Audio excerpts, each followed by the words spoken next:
and she's just fabulous. She has such an expressive way about her, and she's posing here for one of my paintings.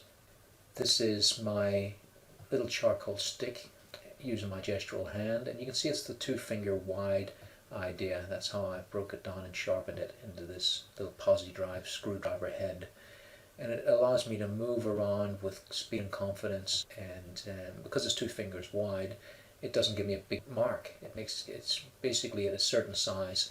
It works perfectly for me, and for this size it works really well in getting all those broad strokes and tiny strokes as well from one piece of willow.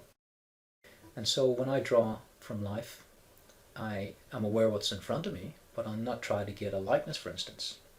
That might just come, but it's a different discipline. And what I want to do is find the spirit of the pose, and that's what gesture's about. So even though there's structure in here, I obviously did not start this face, as you saw, with structural boxed lines and tubes and forms like we saw in the first demo. So that's what this series of lectures is all about. It's about learning that stuff, the structure, learning it so well that you put it to the back of your mind and use it in your subconscious. And that's what I'm doing here. So I'm very aware, I'm thinking of it all the time, that these structures correlate to those thirds, and once again, if you break the head down into thirds, they're not equal. And that's the joy and the beauty of drawing the human figure. Nothing is ever the same for 2 people. But generally the ears will line up with the eyebrow and the nose in length. And with Alana, that's not the case. Alana's got very small ears. So at this point my concentration levels are at their highest. I'm concentrating on the gesture in the foreground, and in my subconscious I've got the anchor of structure working for me. And that balance is the ultimate in drawing with freedom. And if the drawing ever fails in one way or another, it's going to be due to that discipline being off balance. So we're on high alert here and doing our utmost to make this drawing work. And there was a great teacher called Harvey Dunn, and he said, "Technique be damned." And he was so great, and people misinterpreted that as don't learn technique. What he really meant was technique be damned as far as guiding the drawing, as far as what's important in a drawing. Technique is not the most important thing. It was misinterpreted in a way that Harvey Dunn really knew his technique. I mean, back to front. He had learned it so much that he was telling his subconscious to forget it. But he really learned it first. So learn your structural technique, learn your anatomy, all that business, and then put it into the back of your subconscious. And if things start to go wonky or array, pull it back out again.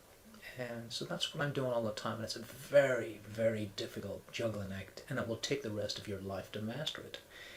And so the discipline of practice is so important. Practice, practice, practice.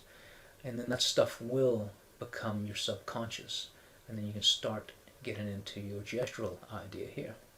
So you can see now that this is starting to form, but it's forming in a more lively way than the photograph if I was to trace it or render it with measurements, that kind of thing. Now there's nothing wrong with measuring to get perfection. I've seen some very fine drawings with it, but I've seen a lot of really not good drawings based on measuring to the degree where the technique of measuring is superseding the importance of the life. And what I want to do here in this quick drawing is to, and this is only going to be 10 minutes or something like that, is to keep the life, what I see and know about Alana in her life, keep that almost a shimmering idea. And you can see this is starting to become quite painterly, and it has a, whereas the photographs are frozen moment in time, this has more of a shimmer to it because of the gesture. It feels like it might move, where the photo's very definitely frozen. There's no doubt about that. And that's the spirit of the pose. That is the gesture. The gesture makes that happen. So if things are very tight, they tend to look very, very staid, very solid, and very frozen. And so it's all in the line. It's a Michelangelo idea. It's all in the line. Once the line becomes your hand, your gestural hand, the drawing will come alive. It'll become your personal vision of the world, whatever way you work.